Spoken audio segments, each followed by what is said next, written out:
In the heart of a bustling city, surrounded by towering skyscrapers and endless streams of people chasing their dreams, there sat an old man on a park bench. He wasn't begging. He wasn't lost. He wasn't waiting for anyone. He simply sat there, every day, for hours, watching. People passed by without noticing him. They were too busy, scrolling through their phones, talking loudly into wireless earbuds, rushing to work, to meetings, to nowhere in particular.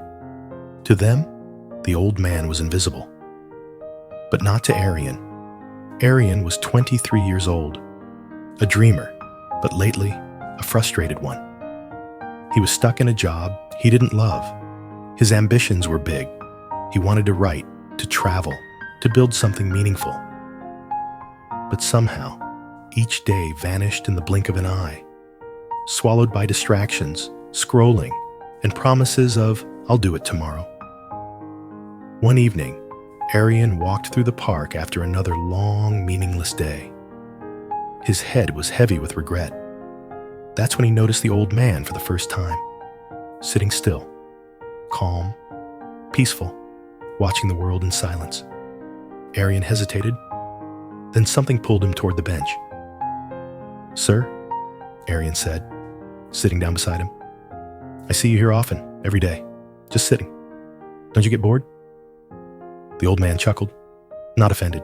His eyes sparkled with kindness. "No," he said, "I'm not wasting time. I'm appreciating it." Aryan frowned. "Appreciating it? But you're doing nothing." The old man reached into his worn leather satchel and pulled out a small object. It was an old-fashioned hourglass, glass framed in wood, filled with fine white sand. He placed it gently on the bench between them. "This," he said, "holds exactly 1 hour of sand. Every grain that falls is a moment of life passing." Aryan stared at it. He'd seen hourglasses before, but never like this. There was something sacred about the way the old man looked at it. "You see," the old man continued, "people chase after money, fame, power. But the richest man in the world cannot buy even a single second once it's gone.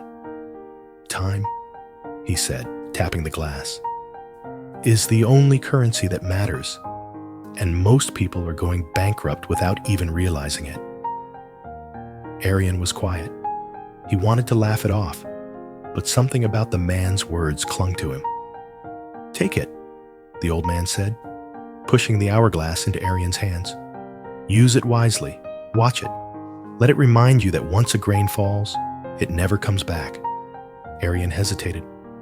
"Are you sure?" The man smiled. "Consider it a gift, a priceless one." Aryan thanked him and went home. That night, as he placed the hourglass on his desk, he turned it over. The sand began to fall, quiet, steady, relentless. He sat and watched.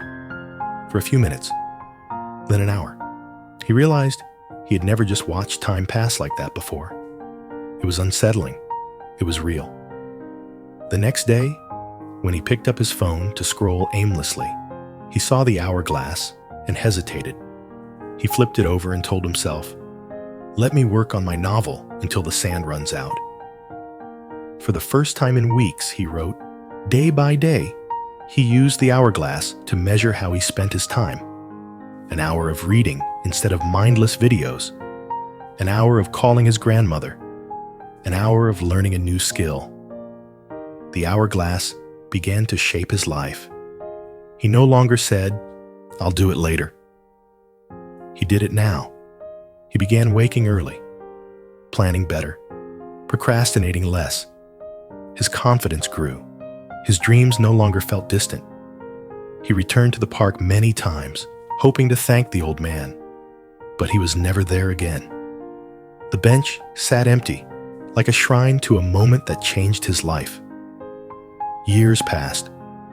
Aryan became a published author, a speaker, a man people admired for his discipline and clarity. One morning, he returned to that park, now with silver in his hair. In his hand, The same hourglass, worn, but still ticking.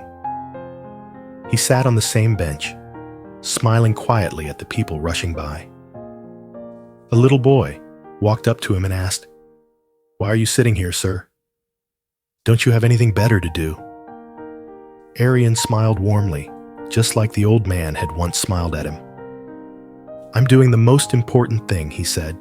"I'm appreciating time."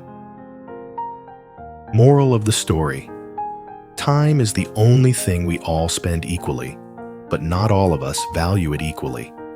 Every minute is a gift. Don't wait for a wake-up call to start living fully. Turn your distractions into discipline. Turn your someday into now.